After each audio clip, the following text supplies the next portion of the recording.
Hey friends, welcome to the Choose Happy podcast. I'm your host, Nazy. It's May 6th, 2023, and I'm here with my one and only very special guest. His name is Edward Wilson. Hey, Wills. Hi, Annie. Are you excited to be here? Always excited to be here with you. Oh my God, we're thrilled. So listen, y'all, we are just chilling at home. Today has been a crazy work day. Lots going on in the news. Excuse me. Something is in my throat. But my husband made me a really nice tea. And my dog is sitting on my lap, cozy in a blanket, and life is good. As we sip on our tea. So, wanted to come on and talk about how amazing it is to have a house husband. I don't know if y'all know this, but it is so nice having a house husband. So, honey, what does a house husband do? Well, everything. Ow, I just went to get a drink of tea and almost chipped my tooth. Okay, go on. Everything. I don't know. I shouldn't say everything, but I mean, he literally does more everything. Time. My schedule's a little bit more flexible these days now that I'm retired. So it's been a little easier for me to take on all the roles that I haven't before. Like what? Tell me what a typical day looks like for you. What does a day look like for you? I'm up early because I go to bed early with you. Yeah. I watch the show. So I watch your show every morning. I usually catch the full 2 hours, but worst case, I'm catch the second hour at 6. If I'm Isn't that super so sleepy. nice? My husband wakes up early and watches the news every morning, even though he doesn't have to, and he's retired and should be sleeping in. But and then Barb comes out at about 6:15, catches the last 45 minutes of the show after she's been sleeping. And it used to be easier. I had it in the bedroom, and now we only have it out here. So you literally wake up and come to the living room to watch me on the news. I do. Why don't you just watch on your phone? I do, but I don't like that. I don't like it's too small. You like to see me I like on the full screen. Easier this way. Easier on the television. Yeah. Okay. So, like, he cooks, he cleans, he does all the yard work, he does errands, he grocery shops. But for people who have gone through a transition like this, or who may be going through a transition like this soon, what can you share about it that's been challenging for you? So you just, for some reference, for some context, husband retired on December 28th, 2022. So he has been retired now for almost half a year. Mm-hmm. Almost. Hasn't been that. But what has it been like for you? What, 5 months of 5 months? New life? The first, when you first are done, I think that's, it's kind of a, I don't want to say a shock. I mean, it was welcome. I was glad. I was happy, or had some mixed feelings. I felt like it was the right time, and it was the right thing for me personally, and for us as a family, and that it was the right time for us. But the challenges is that whole kind of decompression part of it for the first couple of months after it. Decompression, because if you don't know, he retired from law enforcement. So just that part of it, so you and I know I talked to you about him when it happened, but you have a little bit of trouble sleeping, have some, weird dreams, some bad dreams.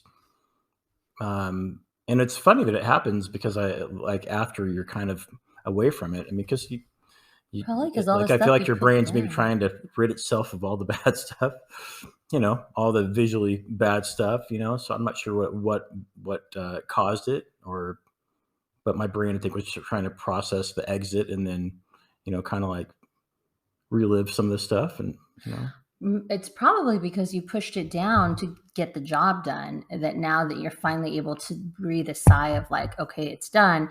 Now it's all bubbling up to the surface. This is how I look at it. I have seen some awful things just being a journalist, being a reporter in the field, and it crashes and stuff like that. But for example, we had a story recently. I don't want to say it out loud because I've worked so hard to get this out of my brain, but it was a really gruesome, disgusting story of somebody that did something to an animal, and it just crushed my soul. I don't even want to say it out loud. But You remember how much that bothered I me. do. Like I couldn't Yeah. sleep. I had a nightmare about it. It was just like, it's like I would stop. I would try to put my attention on something else, and then it would Mhm. pop back up, or an animal story would come up, and then that would just pop back in my brain. And that was just from a story that I reported on the news, not Right. something that I was there for. Mhm. So I can't even imagine for first responders, like the things that you guys see, how you have to first compartmentalize it so you can get the job done and protect the public. But then, like, what do you do with that when you get home? And how do you recover from like lots of those moments? Mhm. It's hard. I mean, I was very fortunate that most of the things that I carry with me still are things that I experienced, um, but none of them involved ever me having to take somebody's life. So I feel very fortunate in that aspect, and not everybody's so lucky. And so the fact that I got to leave at 25 years of law enforcement and never having to experience that, I feel very blessed. But you see plenty of other things and deal with plenty of other things that you still equally can impact you. And I think that's the stuff that you carry with you. And that's probably the stuff that is harder to deal with. Like it's a little bit like now, I have a lot more downtime. So even there's still times, I drive 3 hours when I go to the coast. So I still have an opportunity to think about things, and it's just it gets easier as time goes on. I luckily have some very good friends that I still work with, that I still see at the office.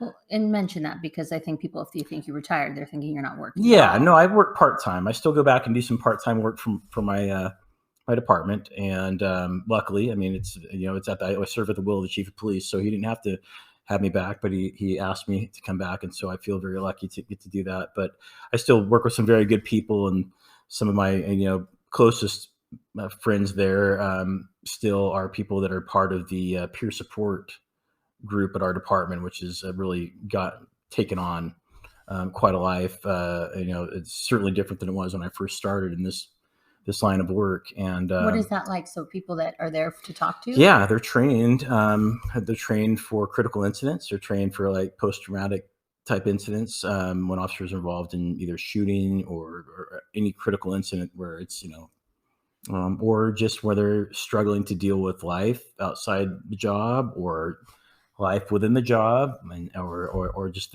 the stresses that come along with it. Do they It's ever talk to family members? They do. As a matter of fact, the families are really encouraged to be part of it. A lot of them, we actually, I believe, last year they did a group where one of our visiting therapists or staff members that the city contracts with came and hosted all the families of That's local cool. law enforcement officers and that wanted to participate in it, and it gives them an opportunity to kind of to just to learn about the things that the officers are going through, and maybe what they don't hear at home, and also a way for them to express their own uh, issues they may be having with their loved one who's in law enforcement. And not Yeah. necessarily issues, I don't mean issues as in Well, yeah, bad, but I mean like just the their own at grief times of their like own a grief of, stress yeah, of like, absolutely. for example, like when I was, I got an email, like we get our press releases in the email. And one of the videos that was released by the sheriff's office for a shooting where people were shooting, had shot at police. You were in that video with your gun drawn, and you and Yeah. your fellow, your colleagues that were trying to like mitigate that situation. And I knew that you had been part of that, and I talked to you about it when you came home. But Right. when I saw it in the video, Sure. it took my the level of reality of that. It was just difficult for me to see that because I know it could have gone another number of ways, Yeah, and I was absolutely. very glad that it didn't. But it's like those are the things that you keep in your mind, like, okay, when you leave, when every law enforcement officer's wife, when their husband leaves for the day or when their wife leaves for the day, and you just don't know what that day is going to look like. And then you see a video where you're like, this is an example of like how I didn't know when you went left that day that day was going to turn out that way. Right. It's scary. And so the people, that law enforcement spouses who are there for when their partner does have to does get injured or does Mhm. have to injure somebody else for the Right. sake of public safety, I can't imagine what they have to go through too. I mean, I can't imagine it, and I'm glad I didn't have to go through it. I'm very, very grateful. Mhm. I'm so thankful to God that I didn't have to. But my thoughts are always with the families because I can't even. Yeah, it puts stress on the entirety of the family. But people don't know it's not only is it the officer that is placed in a situation where they have to use deadly force or use force that may require them to take somebody's life. But their family relives it too because Mhm. there's the public side of it, Mhm. there's the fact of for that short time period for that three days ish, where there's an active investigation, it certainly impacts everybody. Mhm. And I mean, obviously the investigations are longer, but for the first 48 to 72 hours for an officer probably post incident, I think would, at least in my estimation, would have to be a very difficult time. Mhm. And so Yeah. equally that's difficult for the family. Again, having been lucky enough to never have experienced that part of it, I've been right on top of plenty of incidents, but never been, um, like I said, where I've been placed in that situation where I've had to do that. And so I feel very lucky. It's there's no rhyme or reason. You never know why it happens and when it's going to happen and if it's going to happen. And like I said, I feel very lucky that after even 25 years that I was able to leave the profession without that being Yeah. part of it. We're very, very lucky and very blessed and grateful and thankful.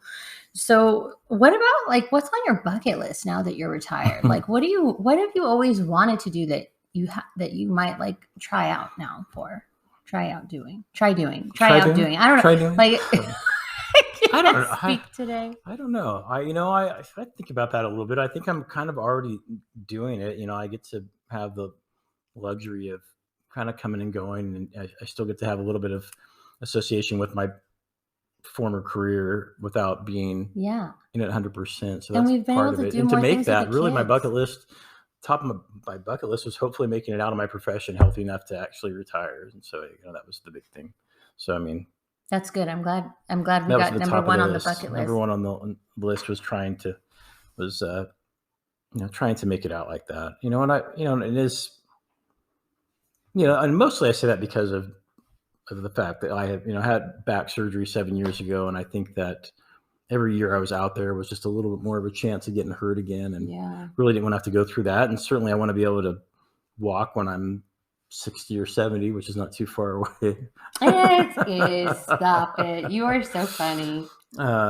Certainly I don't want to. So, I mean, I think that was the biggest part. So being able to, when I say that, I mean, being hopefully leave healthy and Well, you are because you're I taking am, your yeah, vitamins now. taking my You're listening vitamins. to your wife. You take your vitamins every day. You know how long it took me, you guys, to get him to be consistent with his vitamins and his I daily know more supplements? than I should, but I know. But you know what he has to do? He has to take gummies on a lot of them because first he only did, and I even said it, one pill at a time. That's how he does. It was even, I think I mentioned that even in my vows. You did. Because you You take did. only one pill at a time, you guys. But has gone better. I think you're what, up to two now? Two at a time? I can do 2 at a time. But I've learned that if I really want him to be consistent and take his supplements, that I need to get him gummies, which I don't appreciate you wanting to have gummies because I can't, like, you can't put gummies in your daily, like, No, I I can organize take all of the our I supplements can each take week. the container with me Then you when have I to travel. remember to open each container and take them all. And like, it's just better if you have it already in an organized pill thing. But now I'm way off topic. What else is on your bucket list? I Like, don't what are know. some I'm hobbies still. you've always wanted to try? So you go walking with Barbie. That's something Yeah, that you Barb and I enjoy go walk. doing. I'm trying to, when we have them, spend some more time with the kids. And We've had awesome times with the kids since you retired. It's just so nice. Like, it's just nice to do things as a family and nice to be able to it is. just spend time that isn't so rushed. Yeah, I think that's the better part. Like, I mean, I know have some commitments coming up in the next few weeks, but I still have the luxury of being able to work around that kind of stuff and not have the demand of being somewhere. I think that's part of the reason, like the doing the work that I'm doing now is nice because I still have a little bit of that freedom. I have the ability to, like, when you have stuff come up, then we can travel for your stuff, and then Yeah, like with the Emmy Gala coming up. Emmy Gala coming up, and that'll be nice. And my birthday is coming up. Your birthday this weekend. Yeah. Everybody's birthdays are this month. It's crazy, and then it's Mother's Day, and then it's Memorial Day. But I get really anxious just before my birthday because Trinity's birthday is tomorrow. Right. And it's just difficult because Trinity's my best friend. She passed away from brain cancer, and we used to celebrate our birthdays together every year. Right. So it's just it's a weird time. Yeah, I mean, that would definitely be a weird time.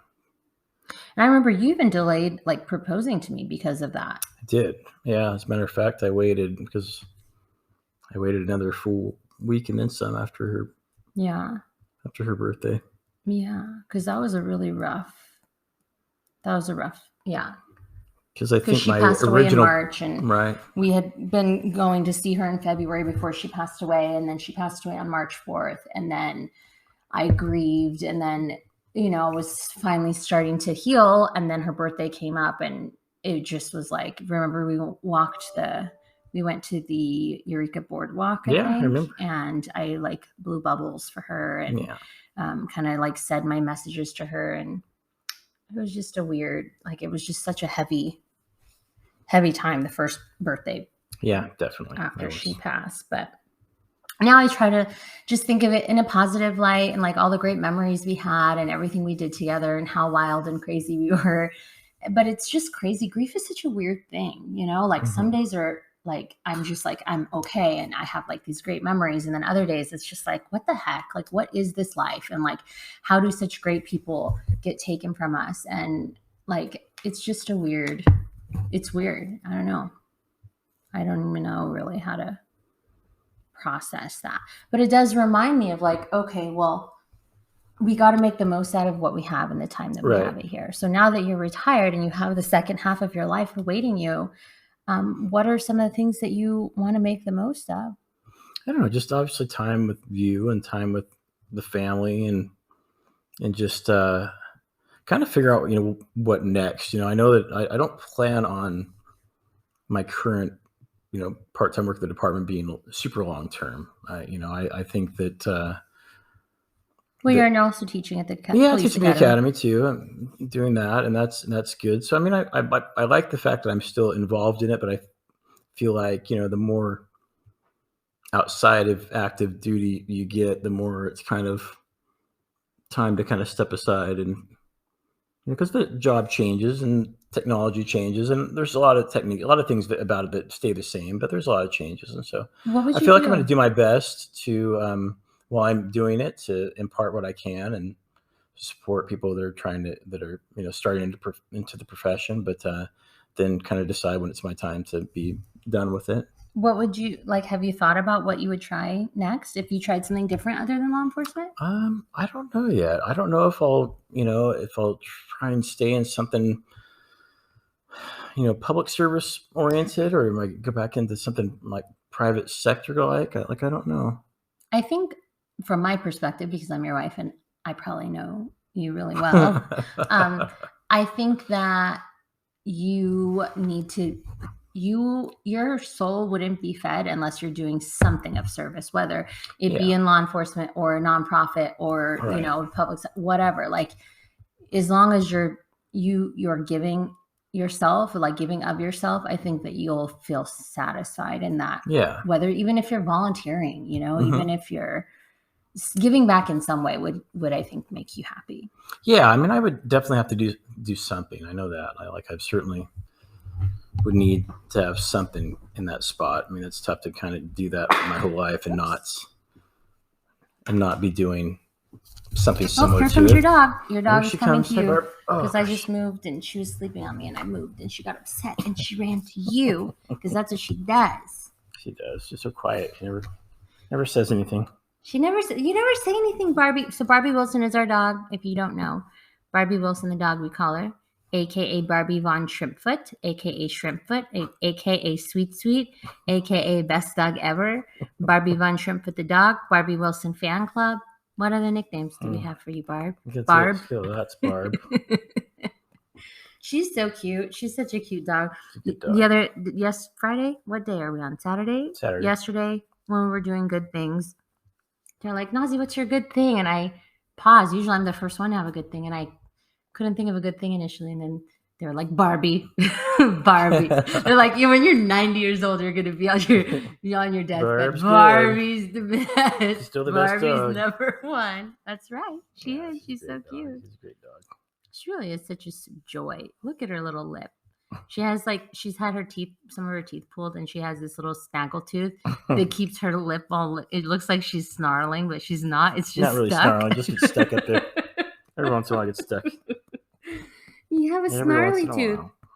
Did you ever watch? I love Forensic Files. Yes, I'm aware. Do you remember Snaggletooth Killer? I think that was Forensic Files. The Snaggletooth Killer. Why did they call him the Snaggletooth Killer? Because somebody attacked somebody and bit them, and they had a snaggletooth. And that's how they knew, because they matched up the snaggletooth? Yeah, but no, that's how. So this guy got arrested for biting somebody or killing them, and they found him from his bite. But then they were able to rule him out because he had a snaggletooth. There was no snaggletooth on the bite mark. Oh gosh. So he went on and he said, they compensated him $1 million for because they put him in, which is nothing. They put him away in prison, and then he got exonerated because of his snaggletooth. Because he had a snaggletooth. He's all, I'm not getting braces now. I have a snaggletooth. It was my favorite episode, the Snaggletooth Killer. That was funny. I forgot about that. I think I might. I think it's Forensics. It's one of my crime shows. It had to be in Forensics. It had to be. I've definitely seen all of the Forensics 100 times each. Yes. And it always starts with, what's the first one's name? Helena. What is it? Helena? Helena, yeah. There's one. There's one that I feel like it loops around 4 times. We always because I'll start the season over and it just plays from the first one. Oh my gosh. Too much. Oh my God. What are we doing? What are we doing, Barbie? You want to talk to our friends at home? You want to say anything? She doesn't say much. You don't say anything, Shrimpy. Oh, she's such a cute little dog. But I don't know. I don't know what's next yet. I'm still trying to figure that out. But in the meantime, just trying to do what I currently do, and then. What about hobbies? What about do you want to paint? Do you want to go kung fu? Do you want to try Zumba? Do you want to start yoga with me? I don't know. I'd probably do yoga. I did a little bit of yoga at the department when we had a yoga instructor. That was good. It's so good for your body. Yeah. It's so good for your bones and your muscles and your center and your chi and your strength and your core and your mental state. It's literally, I love yoga. I'll try that. I'm not sure yet. You want to come with me tomorrow to yoga? You always say you want to try with me. You don't want to come with me. Yeah. Are you going to yoga tomorrow? Go to the Y and stretch it out. I'm always asking you to give me massages, and I think this would be a great opportunity for you to see how it's so good for your body. No, he's giving me the look. We'll see. He doesn't want to say on record that he's not going to go with me. Oh yeah, I love yoga. I want to try it. You want to go with me tomorrow? I'd say I wouldn't, but yeah. Thank you for making me a nice dinner today too. By the way, he comes around the corner. I'm working on breaking news for hours. He comes around the corner and he's like, "Honey, look what I made for you." He makes me this gourmet meal with vodka sauce, vodka pasta sauce, and tortellini and skinny salad and all kinds of stuff. And then I go into the room and this guy, I have so many clothes, you guys. I have so many clothes. Oh my God, I have so many clothes. He cleaned the whole house. He did all my laundry. He vacuumed all the house. He put all my clothes away, which is the hardest part once you do laundry. But such a good house husband. Do you get gratification out of doing these things? I do, because it makes you happy. It makes you not have to worry about it. So that's why I do it. You do a really nice Plus, job. It helps you keep busy. I like to keep busy, and I have the time to do it. So I feel that if I'm there's dishes in the sink and stuff to be done. He does all the dishes. He does literally everything. Then I'm not really holding up my end of it. I mean, I'm retired, but I'm not retired. Yeah. So what other advice do you give other house husbands? I don't know. I'd say embrace it. I like it. That's probably Yeah. It's the best job I've had since being a sergeant. Really? That's awesome. No, I think it's having the luxury of getting to spend a lot of time with you. I think that's most You really important. like being around me that much? I I can be do. obnoxious, I think, sometimes. Like, I'm like, babe, honey, Wilson. I know. Everybody hears. They know. We're together. Everybody knows. But I think there's, it's like I feel pretty lucky. Like lucky that you get to. I mean, that I get to be young enough to still do something different, but be technically, retired, but not fully retired. I mean, people always give me some people that don't understand law enforcement and the retirement system are always seem a little weird when I say I'm retired, but I'm not retired, like done working, like I'm not hanging it up. I'm just retired from law enforcement because that's just, I was, that's it's the benefit that I had. It was why, I spent 25 years doing it. I got the option of retiring at this age. And so I think that's, lucky to have a job that that allowed me to do what I wanted to do and live, and live a decent life and live a comfortable provide. Life. And I'm looking at our fireplace, over our fireplace mantle, all of your badges, all of your sergeant stripes, all of your, that's what's called stripes, right? Mm-hmm. Stripes, all of your ID cards, your police ID cards, and your badges and your, what are those military things called? Challenge coins? No, not the all the challenge coins, and then those stripes, the stripe thingies, the things with this little stripes, those things at the top. Those things. Oh, those are service ribbons. Service ribbons, yeah, service ribbons. It makes me so proud to see that. You are incredible in the service that you have, and I can't believe they counted down the years and weeks and days and hours, minutes and seconds. That was our wonderful Chief Secretary, Katie Hill. She's awesome. Like, how sweet of her to do that. Actually, administrative analyst. She's like top of the line. Like, so to say, call her secretary is not even accurate. She's amazing. And she broke it down to 23 years, 1,209 weeks, 8,463 days, 203,112 hours, 12,186,720 minutes, and like a lot of seconds. That's a long number. 731 million plus seconds, right? I think that's what it is. Yeah. And retired December 28th, 2022, Sergeant Edward Wilson. And then it has your badges on it. Yeah. Super cool. So what I'm going to do is I'm going to ask a question on here. If anybody has a comment or reaction or a question, they can send it in through Spotify, and then we can include that in our next podcast. And what I always add at the end of every podcast where I have a guest, which is you. I'm your built-in guest. You're my built-in guest. I mean, we should just call it, like we used to call it, Saturday Sip. Yeah. We started with Shelter in Place with Nazy and Ed during the pandemic, and Shelter in Place for short, it's SIP.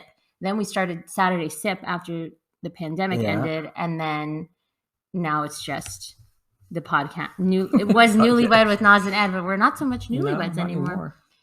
So we have to come up with another title for us. But basically, it's Saturday Sip, and you're my routine guest. So you get to tell me at the end of every podcast something good, because this podcast is called Choose Happy. So what is something that made you happy today? Being home with you, because I was gone for the last 3 days. So do you look forward to coming home? I do. I look forward to being back here all the time. I love when you come home. It's, nice to get over and get my work done and stuff like that. But it's very nice being home here in my own house. And you don't realize how much you appreciate that until you spend a few days away. And I do miss Eureka, though. Shout out to my Eureka people. Yeah, it is. I mean, Eureka's moving on. And so, yeah, it's, but yeah, it's certainly the coast misses you too. So well, I love my coastal friends. I love my North State friends. I love both of my communities. Thank you so much for listening. We are going to sign off because we limit these to 30-minute podcasts. So do you want to help me sign off? What do you want to do? What do I always say at the end of every newscast on TV? I say, I hope you get out there and make it a great day, because you have a choice. And choose Happy. happy. Bye. Bye.